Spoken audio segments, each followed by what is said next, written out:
I'm Nick Wenban-Smith, but my day job is to be General Counsel for Nominet, which is the UK domain registry, and I'm also the Data Protection Officer for the organisation. And I know, like many small companies, small SMEs, we spend a long time preparing for GDPR. We were warned about apocalyptic levels of fines.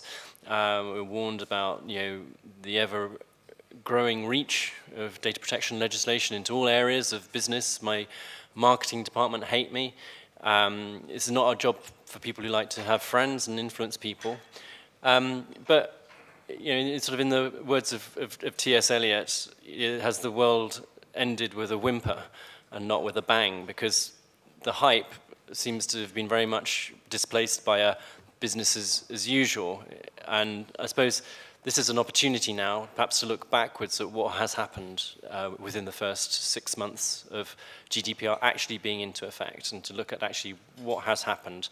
And I'm very, very pleased to have two proper experts on the panel today to help us explore this subject. Firstly, I've got Rosalind Goodfellow here from DCMS, and Rosalind's head of domestic data protection team and intimately involved with the actual implementation of GDPR into the UK domestic legislation. I've got my copy of the GDPR. I never leave home without it. But that's only 88 pages. I was going to print off the 2008 Data Protection Act for the UK, but I noticed it was 354 pages, so I left that one unprinted. And secondly, very happy to have Neil Thacker, who's the Chief Information Security Officer for the EMEA for Netscope. And I'll get them both to introduce themselves and say a little bit about what they do, what their initial perspectives are. I hope to allocate about half of the time for this panel to wider questions from the audience and to get some more engagement and participation. That is in line, by the way, with the global IGF guidelines for panel discussion, and to make this more of an inclusive two-way engagement. Over to you, Rosalind. Thank you, Nick. I thought I might just take a minute or two to expand on what Head of Domestic Data Protection actually means. I know many of us in government have a title, and then it's quite ambiguous what we actually do as a day job. So I joined DCMS about 15, 16 months ago now with a main aim of to help the country get ready for GDPR. Only a small ask there.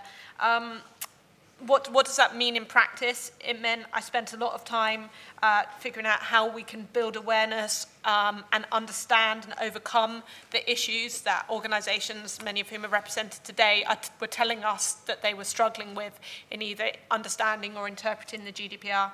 I have the real privilege to sponsor the Information Commissioner's Office.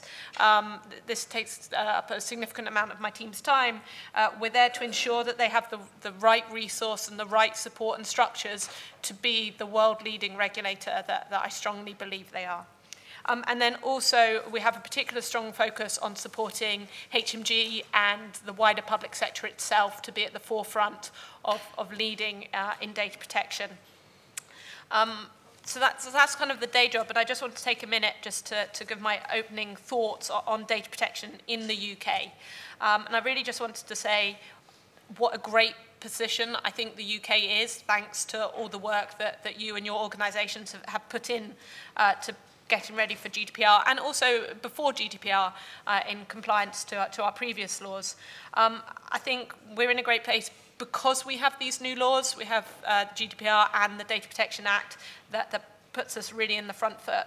But also, as I mentioned before, we don't just have the law in practice, we implement it on a day-to-day basis, and I think Neil will talk more about that. And then we have the ICO who are there to enforce it properly and proportionately when needed. And lastly, I just think it's really important to recognise the broader culture that we sit in the UK, and actually just what a strong sense of privacy runs through everything that citizens do in the UK. And if I can just take a moment to quote Joseph Kanatachi, apologies if I said that slightly wrong, who was the UN Special Reporter on the Right to Privacy, who visited the UK over the summer. And he said, given the UK's history in the protection of civil liberties and the significant recent improvement in the privacy laws and mechanisms, the UK can now justifiably reclaim its leadership role in Europe as well as globally, which for me was a real proof of the journey that we have gone over the last few years in this space. Thank you. So that's the government's perspective on it. How about from the regulated? Okay, yeah, good afternoon, everyone. My name is Neil Thacker. I'm Chief Information Security Officer and Data Protection Officer at Netscope. Netscope are a cloud security company, also a CSP, a cloud service provider. So, of course, GDPR has a big impact. I've been involved in information security and data protection for over 20 years when we had this new thing called the UK Data Protection Act 1998. Wasn't as exciting as it was recently until we had GDPR. But I've seen this kind of second cycle of data protection law coming in over the last 20 years, and of course has had a major impact to many organizations. Again, from my perspective, the biggest impact has been on the supply chain, has been looking at controller and processor obligations. As Rosalind mentioned, the journey up to GDPR was, I guess, fraught with many challenges. There was lots of hype around this, but from my perspective, GDPR is something I deal with every day, continually after that 25th of May. It's not just the lead up to that event. Many organizations probably have projects or programs to help fast track them up to that delivery date. Some of those programs, I understand, are still going on past the deadline, but of course we are moving to that phase where we are transitioning into kind of BAU with these new laws and regulations in place. So again, I'm a big advocate of GDPR. I believe that GDPR and the Data Protection Act, the new Data Protection Act, even though it is over 300 pages, is important for many businesses and for many organizations. It's a great way to focus on data protection. It's a great way to focus on education within an organization. And of course, it's a great way to help with urgency in terms of delivering data protection. So yeah, that's my intro and my thoughts initially on GDPR. Thank you very much. I was interested in your very positive take on it from both the speakers, actually, because one of the things that I've heard a lot of is about the time and cost to businesses of implementing GDPR and whether the return on that investment basically was positive. Yes, so I'm happy to take that one. I think, so again, going back to the controller processor obligations, what I've seen is that in most cases the controller has been pushing the cost onto the processor. There have been some circumstances. So again, as an example, Netscope as a controller, we had some opportunities looking at against suppliers who were asking us to pay for their preparation for GDPR in order to provide services. The consideration was, no, this is the cost of doing business today. Okay, there is no cost really that should be pushed back onto the customer. However, again, it is very difficult to measure the cost on individual companies, especially for SMBs. Okay, so I mean, I think from that area it has been very difficult to evaluate the cost on those organizations. From, I guess, the kind of large enterprises, again, there has been a significant cost I think most have measured. I think one of the biggest issues we had was that when the final text was published in 2016, many organizations really still hadn't budgeted or put a cost aside to prepare for GDPR. It was only really that I saw in 2017 and also in early 2018 that companies were investing and trying to gauge, I guess, the outcome of their expenditure in focusing on GDPR. And I think that has had a knock-on effect into, again, the rest of 2018, as these organizations realize that their budgeting has to be adjusted year on year. What we're seeing, and I'm having these discussions with other CISOs and other data protection officers, is that move from the consultancy spend to perhaps understanding exactly what GDPR is into that ongoing, the BAU type activity. So more focus on organizational and technical controls. So that's what I'm seeing, but I'd be interested in seeing and hearing from others on that. Oh, thank you.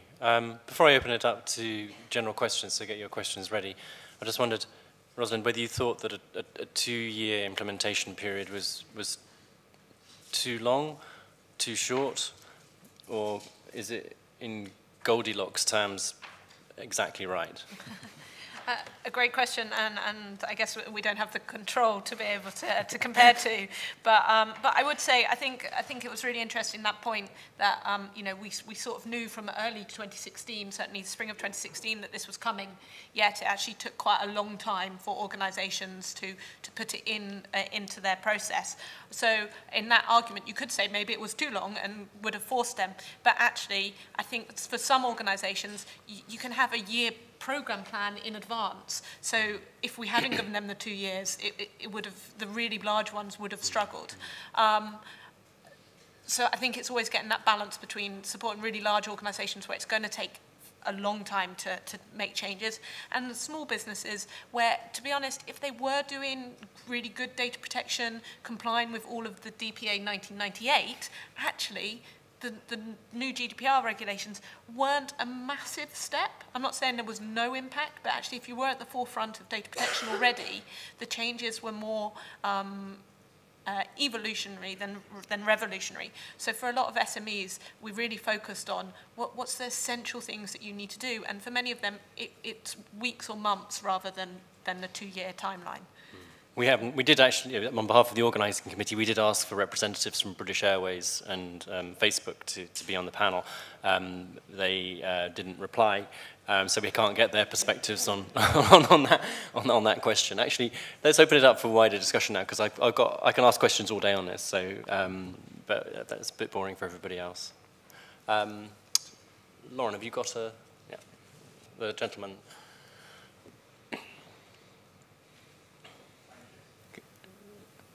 Should come on automatically.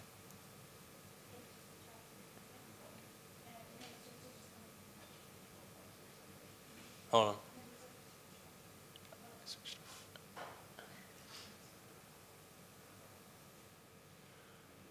1, 2, That's thank it. you. Patrick Curry, BBFA. Professor Kanatachi, I'm actually on his task force for surveillance and privacy. And 2 years ago, the UK were in the bad books. Then, as you rightly just said, last year, he said what he said. And then on the 29th of August, the Five Eyes supported the Australian proposal for draft legislation to mandate backdoors, or to have the right to mandate backdoors into products. And indeed, the question was asked in one of the meetings that we were in, is what would happen if a government went to Google and said, put a backdoor into Android? There are technical reasons why it would be very difficult to do that and achieve the strategic intent. But I do know that Professor Kanatachi, in our meeting in September, which is after the time you mentioned, early October, that obviously now the fact that the UK was in the Five Eyes meeting in Canberra at the time, I would suggest that this presents a bit of a challenge in that statement around surveillance legislation and surveillance intent, because it's not our legislation, I quickly add, would unfortunately do something to undermine the kind statements that Joe Kanatachi was saying only a few weeks before, without wishing to put you too much on the spot. But I'd be very interested to know any comments you may have on that journey, if you like, how we find a way through this. Yeah, I mean, national security is not my day job in that area, and obviously this reaches on it, so I'm not sure I'll be able to refer directly to it. But I think in all areas of work, both we do in government and businesses do, we have to consider security, privacy, and the need for organisations to work and do the job that they need to do. I think that's a continual conversation. We talked before joining this panel about GDPR being a journey. You know, it didn't end on the 25th of May. No one was compliant by that. And similarly, that, like you said, that review was in the summer, and obviously the UN Special Rapporteurs will come back to the UK, and they will continue to review it. The only kind of thing I would add is, as far as I'm aware, that no decisions been made from that Five Eyes meeting or anything. So I think it's right that we have discussions about where the lines are, because we need to balance the objectives of our organisations with privacy and security, and hopefully they support each other to make us more effective. but obviously at times we need to have open discussions. I think that's all I can say, if that's at all helpful. Thank you very much. What I would suggest is the picture's changing, as you say, and I'm sure we'll find a way through this. But the irony of improving security by building flaws into the encryption is not lost, I don't think. So thank you.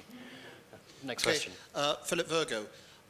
2 nights ago, I was hearing allegations that a number of organisations are busy organising write-ins to paralyse those they don't like with subject requests.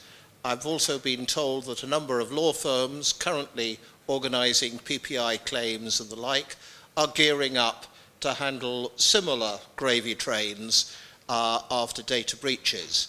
What signs are there that these trends are gathering pace? And if they were to gather pace, what should be done to handle the consequences? Thank you, Philip. That's a great question. Any thoughts? I was looking at you, Nick, to answer that first one. As General Counsel. I mean, have you guys experienced an increase in subject requests since GDPR's come in? Or? No, it's been. There has been a steady flow of requests coming in. I mean, again, we are a cloud service provider, so we are considered the processor in the relationship. The controller, the customer, can issue again requests directly to us. So we have seen that. We have seen a number of requests coming in. It hasn't increased, and it hasn't decreased. It's been a steady flow. But in terms of, I guess, larger organizations, I'm not familiar. I know in terms of trending and analytics and things, the ICO and many supervisory authorities are kind of tracking these types of requests. But from an organizational level, it is quite difficult to track. I know you don't speak, Rosalind doesn't speak for the ICO, but do you know or have any insight into what their level of volume of complaints has been? Has it been significantly up? Have their resources been required to increase? Is there any talk of class actions or that sort of thing? Because I think that's the concern, isn't it? There's a sort of floodgates would open and that it would be like an American litigious sort of regime. So I would say a couple of things. Within the current legal regime, there are controls on malicious or unfounded subject access requests.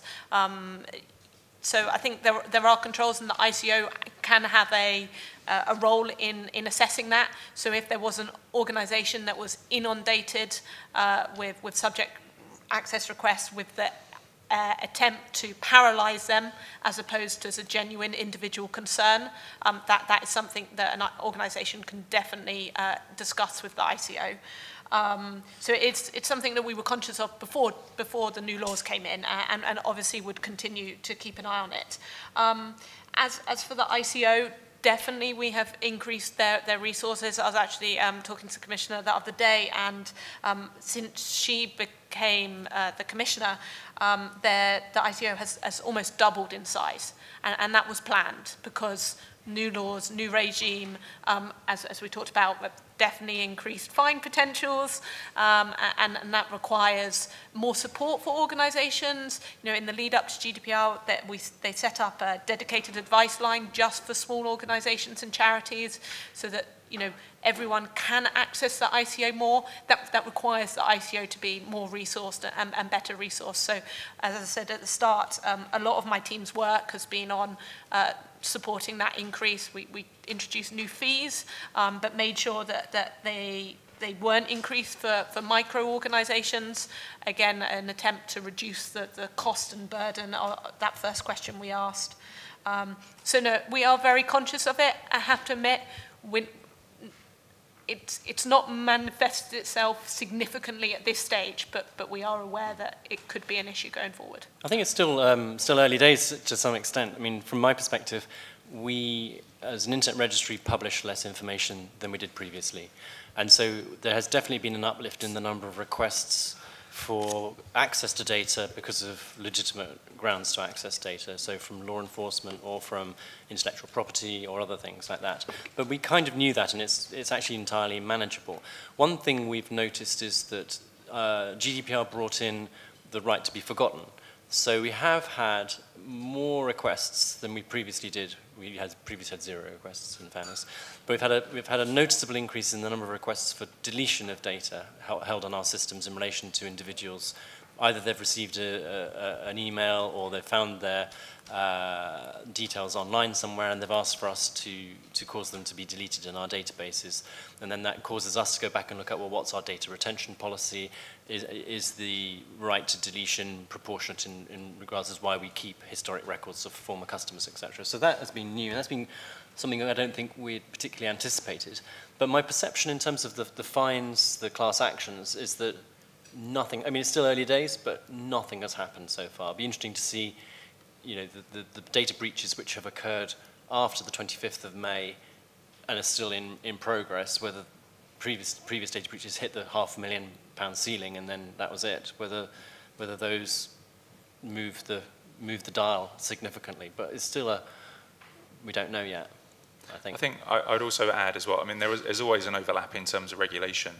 So we still have PECR in terms of marketing. Yeah. I think, as Nick kind of mentioned there, in relation to response to emails and marketing content, of course, I think we expected a significant rise in the number of requests to be raised for people being on marketing lists when they had no idea they were. That whole kind of the verbal consent mechanism and the consent mechanism for marketing purposes being very grey over the last few years.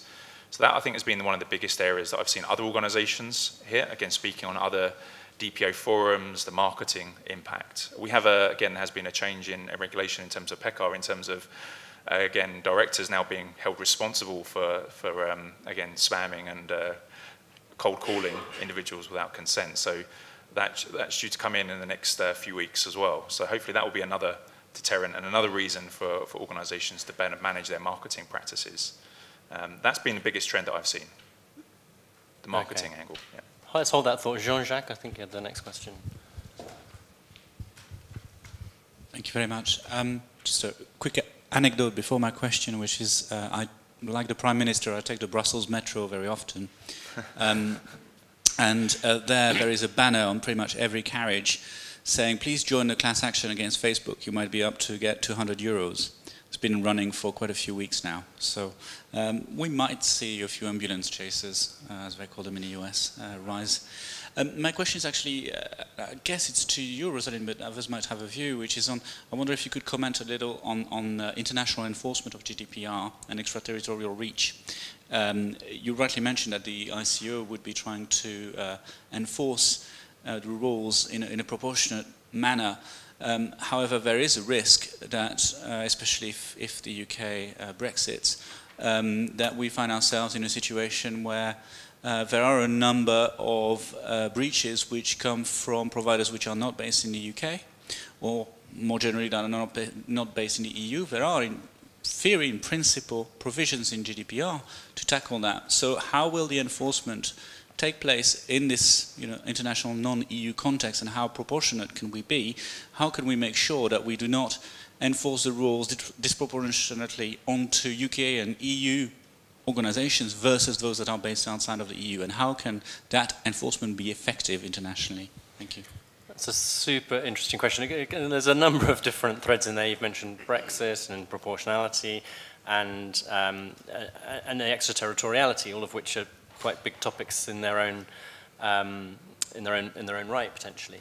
I mean, I know one of the objectives of the GDPR was to equalize the enforcement practices and operations in the different jurisdictions of the member states, because previously there was quite a lot of discretion in the way they implemented the 95 directive, and this is supposed to now... I was always very skeptical, by the way, as to whether you would culturally change with GDPR how it works in Greece and Portugal with how it's worked in the UK and Denmark, for example.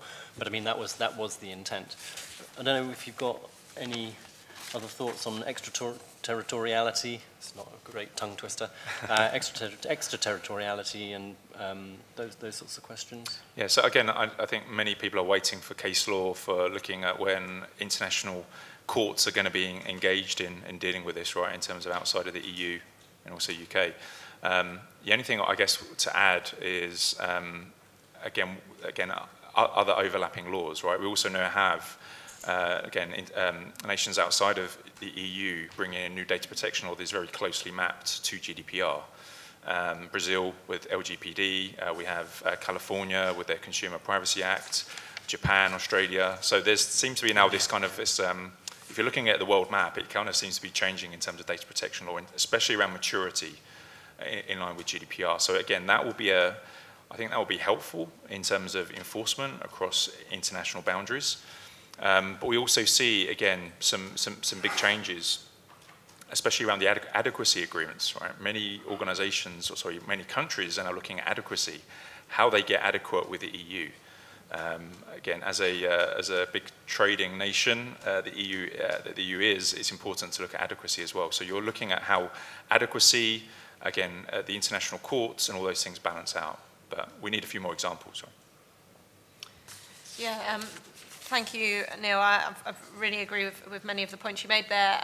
On extraterritoriality, I think we need to wait and see. We need the cases on enforcement within the EU. There's obviously a mechanism to one-stop shop and all of that to kind of try and make sure that that's fair across the EU. But then how they enforce outside of the EU is still kind of to be seen. But I would really echo that point about one of the things that extraterritorial effect, clause effect has already had is moving the international conversation. That's not to say every country in the world is going to start implementing GDPR. I think it'll be a long time till we see that in the likes of China. But that still doesn't mean those conversations, it's now on the table. And it's partly because of that extraterritorial effect. Every government wants to support their own organizations and their own businesses. So for me, that's a positive, that the conversations are now happening on an international sphere. And I guess the only thing I would just also add in that space is in the last couple of weeks, the UK's Information Commissioner has been appointed on the International Data Protection Authorities community as their lead for the next couple of years. So I think, joined up international enforcement will be one of the areas that the ICO will want to bring to that table as being leading it. You mentioned Brexit as well, Jean-Jacques. Sadly, I did read the exiting the transition agreement, and it does seem to be pretty good in terms of data consistency. And I just wondered whether, specifically with Brexit, are we happy that the UK is in a good place with all of that? And what happens if we don't have it's hanging in the balance as we speak, but supposing there is a sort of a disorderly Brexit, then what happens then? So, again, it's a great question. I wish I had the answer. For me, as again, working for an organization, a cloud service provider, we're preparing for both outcomes. So if there isn't an agreement that covers adequacy, then we have to still offer services to our customers. So we're kind of preparing for both outcomes. And of course, it would be great to know as soon as possible in terms of which outcome we need to invest more heavily in. But yeah, I think from a general opinion perspective, I think, again, a lot of people are playing the waiting game to wait and see. And we have, again, based on the recent news, we have a potential kind of agreement until 2020 when adequacy will have to be reviewed. But again, that's another year we have to start thinking about, another year preparing for, and what the outcome is going to be for there. So unfortunately, it's not something that's going to be solved in 2019. I think it's going to be every year we need to be thinking about this. Very similar to the way that if anybody has to deal with Privacy Shield, what the outcome of Privacy Shield is going to be year on year. You have backstops, you have, again, worst case scenarios and plans prepared that if Privacy Shield was to be dissolved, you then can rely on other data transfer agreements. I can see the same thing happening for Brexit and adequacy. You seem quite relaxed about all of this. Would it be the end of the world? I know Switzerland hasn't had an adequacy agreement for many years, and they seem to be doing just fine economically. And so just to sort of channel my inner Nigel Farage, I was at school with Nigel Farage, I should apologise. But does it really matter? Things will muddle through, it'll be a bit broken, but kind of nothing will really be that bad. Yeah, I'm pretty relaxed. It's probably the best answer. Again, a lot of work, a lot of time spent, right? So I think any security professional working for a cloud service provider right now is working long hours to try and ensure that everything is planned for and prepared for. So yeah, I'm pretty confident we have every option covered. But I obviously have a preference. but I'm not going to declare that here. So Neil's done a very good job of channeling his inner swan impression of serene appearance above and then pedaling rapidly underneath to prepare. Any thoughts on Brexit type stuff? I mean, the 2018 Act seems to cover it quite thoroughly, from my perspective. Yeah, I mean, the UK's very public perspective is our regime is the same as the EU's at the moment. So we are very confident of getting an adequacy agreement as put out in the political declaration, the full version having been approved over our lunch today. So that was good public news. But the Commission have said they will endeavour to adopt an adequacy decision by the end of the implementation period, which I think will hopefully bring certainty to all UK organisations. And then in respect of the chaotic leaving, as you described it, the UK, as a responsible government, is preparing for all eventualities, even though we think now this is significantly less likely, given where we've got to on our negotiations. But on the 13th of September, we published a data protection no-deal technical notice, which set out some key actions that organisations may want to take to prepare in that eventuality. The ICO have information on their website in relation to international transfers already, and will obviously produce more guidance if needed in the future. I think the main thing I would say is GDPR does allow for alternative transfer mechanisms. So you mentioned the Switzerland standard contractual clauses. There are ways for data to flow even without an adequacy agreement, though it is clearly our stated objective to be ready for that when the Commission... I think we've got time for a couple more questions. So if we take this gentleman here first, second, and then is it third? So that's the next three questions. Good afternoon. Neil Sharpley, Federation of Small Businesses. You've said, which I think is right, that we're in a transitional phase with regard to GDPR, and we all know that it takes SMEs a lot longer than larger organisations to adjust to any large scale piece of legislation. We have the EU now proposing the e-privacy regulation. The suggestions are that may change the landscape in terms of the difference between business-to-business consents and legitimate business interests, justifications in relation to data in the future. Can we be assured that the DCMS and others will do everything in their power to not allow any changes to the data protection legislation landscape during, say, the next 3 to 5 years, whilst we settle into GDPR? And are there any risks there that we need to be thinking about now? I couldn't have put it better myself, actually. That's a really great point. And I think the e-privacy type stuff is potentially much more game-changing than GDPR, which was a proper evolution. What do you say? I would say that while we're still a member of the EU, we are continuing to negotiate on e-privacy directive as any other current EU business to make sure that it appropriately reflects UK concerns. And once we leave the EU, we may not be able to influence it as directly as we can now. But we will also not necessarily have to fully implement it as we do currently now. That's not to say we wouldn't, but we have that choice. I would say that government is very aware and conscious of stakeholder views, and will obviously do its best to get the right outcome for the UK, whether we are still in the EU and subject to the regulation when it comes into force or not. Next question then. I'm Kate Jones from ChildNet and GDPR novice. So I wanted to ask a non-technical question. So GDPR, everybody can say that, and kind of has maybe a vague sort of recognition of what it might be to do with. But I wonder, particularly Rosalind, if you're able to give us any insights about the last 6 months since it has come in, the kind of awareness levels and understanding amongst the UK public, particularly young people, about what it means for them and how to sort of exercise and access their rights as regarding it.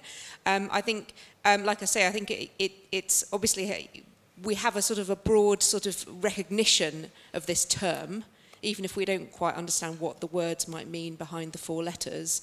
But I don't have any insight as to what the level of kind of application of that is. And I think maybe we conflate it with having to sort of, you know, dismiss cookies 20 times a day when we're accessing websites on the phone, which is obviously a completely different thing. But I just would love to know what insights you can provide, whether there's been any data gathering on that, and also what might happen in the future in terms of being able to understand how we are all kind of taking this thing on board and using it to improve our digital lives. Thank you. Thank you. Who would like to do that? I think you was asking Rosalind first, but yeah, I'm happy to respond as well, but I was after. Thanks, Kate. I think it's such a great question. I mean, one thing I would mention is, from my perspective in the lead up, we were very much focused on supporting organisations, understanding that kind of once GDPR has come into force, you know, we can look at more work to support individuals understanding their rights. And on that side, the Information Commissioner's Office did launch a kind of public campaign called I think Your Information Rights, so that was kind of the start of the journey, but by no means the end. One of the other kind of key areas is, you know, data protection, and GDPR is one component of increasing the digital literacy of all citizens, but in particular young people coming through the education system today. So definitely, you know, data is already within the curriculum, but it's something that we're keen to, within the broader digital agenda, increase people's awareness, but also understand how they actually go and exercise those rights and what it means for them. So definitely very much aware of it. You also asked about kind of statistics and that sort of thing. There is a survey that's sort of done about this time of year. We normally get the results in January or February, which looks at both cybersecurity and data protection. So we only have the results from last year's survey, but that should be out now. So in the new year, we should have the first post-GDPR look at, and that very much goes to people's knowledge and understanding of those two very connected areas. So. Yeah. Yeah, I think after March 2019, we'll probably have a bit more time in the news and to offer some insight into things around, again, GDPR and, of course, the UK Data Protection Act. I think that's something that the latter is being overlooked. I don't think many people are aware that we have this new UK law, but they still refer to GDPR. Any discussions I've had with, again, friends or, again, other data subjects, I should add that, has been around really focusing on what does GDPR actually mean. And I think we have, again, there has been some great guidance. I think the ICO and other supervisory authorities, CNIL in France, again, and we have the Irish Data Protection Commissioner does a fantastic job of sharing what actually GDPR is. But of course, it depends how deep you go. I mean, I know I've said I've focused on GDPR for the last 3 to 4 years. And I'm still just about getting there in terms of understanding what it is. How do you translate that into something that somebody can easily consume and get some insight? I'm a certified information privacy professional. Yeah, again, I still will struggle sometimes to explain some of those key articles to others. If we can I think if we can do a better job, every year we need to do more around this, more awareness, more publicity around what it means, more talking about what privacy actually means to individuals. If we can do more around that and make it more fun and engaging, I think that's I guess that's our strategy really moving forward.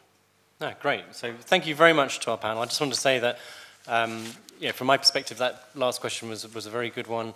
I know the Commission sees GDPR as one of its most signal achievements, and is very proud of it. And I think we hear, although a lot of complaining about some elements of it, there's still a lot of strong warmth and support for the initiative that it's trying to move everybody towards. And I think that's been reflected in today's panel discussion and questions. So thank you very much, Rosalind. Neil, round of applause, please.